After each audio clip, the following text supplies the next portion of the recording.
नमस्कार, F TV Hindi में आप सभी को सुस्वागत। जी हाँ, एक तरफ सऊदी अरब का विदेश मंत्री, दूसरी तरफ ईरान का विदेश मंत्री और बीच में चीन का विदेश मंत्री।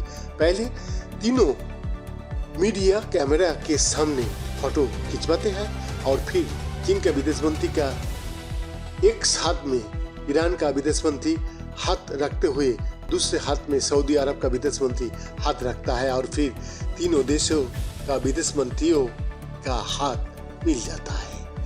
सऊदी अरब का विदेश मंत्री को चेहरे पर थोड़ी सी हिचकिचाहट दिखाई देती है, लेकिन फिर वो भी अपना दूसरा हाथ ईरान के विदेश मंत्री का हाथ में रख देता है। 6 हाथों का बीच किए ये जुगलबंदी नए वैश्विक व्यवस्था बनने का शुरुआत का तौर पर देखी जा रही है और ये तस्वीर इस बात का संकेत है कि मध्य पूर्व से अमेरिका के विदाई का रास्ते खुल गया है और चीन एक नए सुपर पावर का तरह खाड़ी देशों में आ गया है।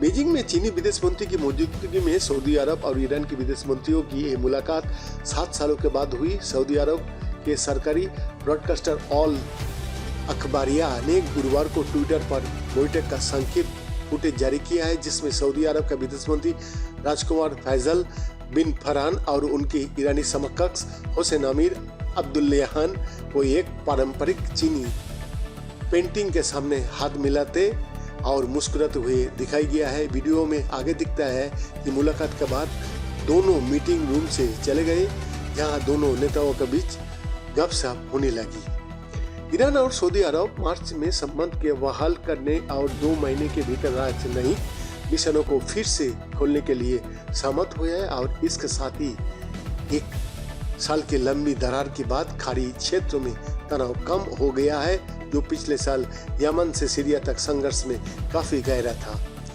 एएफपी समाचार एजेंसी ने ईरान की इस्लामिक रिपब्लिक न्यूज एजेंसी का हवाला देते हुए बताया कि दोनों विदेश मंत्रियों ने अपना दूतावास और वाणिज्य दूतावास को फिर से खोलने की दिशा में कदम पर चर्चा की है। चीन ने दोनों पक्ष को एक साथ लाने में मदद की है और इस ऐतिहासिक समझौते का दरवाजा खोला।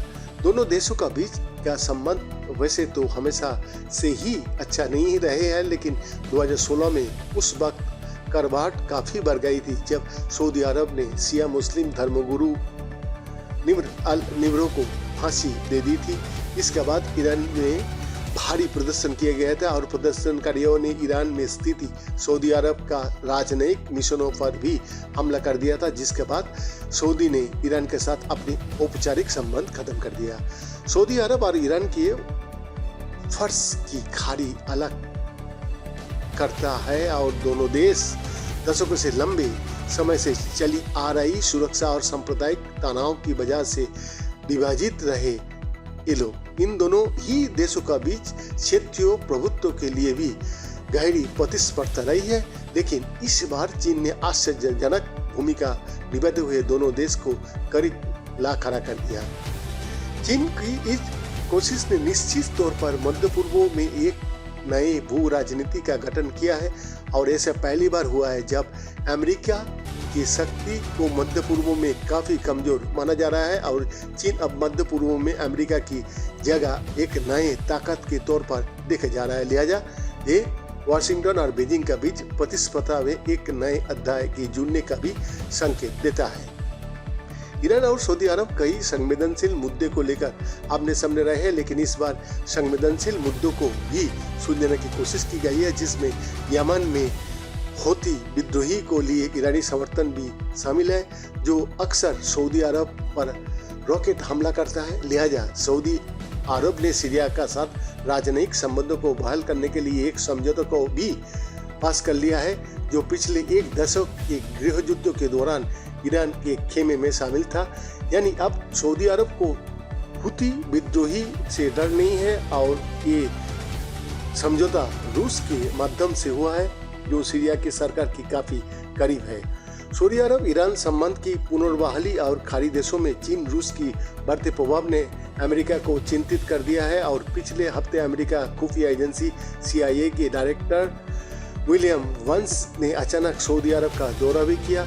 वॉल स्ट्रीट जर्नल का एक रिपोर्ट के मुताबिक CIA डायरेक्टर विलियम वंस ने इस दौरान सऊदी अरब के अधिकारियों से कहा कि सऊदी अरब ने जिस तरह से ईरान और सीरिया का साथ संबंध जुड़े हैं, सऊदी अरब की इस अप्रोच ने अमेरिका को अधेपन के हालात में ला खड़ा कर दिया। इसके अलावा उन्होंने खाड़ी देशों में अमेरिका को हितों को लेकर भी बात की है, जो ये दर्शाता है कि खाड़ी देशों में बदलने राजनैतिक परिदृश्यों ने अमेरिका की कीमत को विमूढ़ कर दिया है।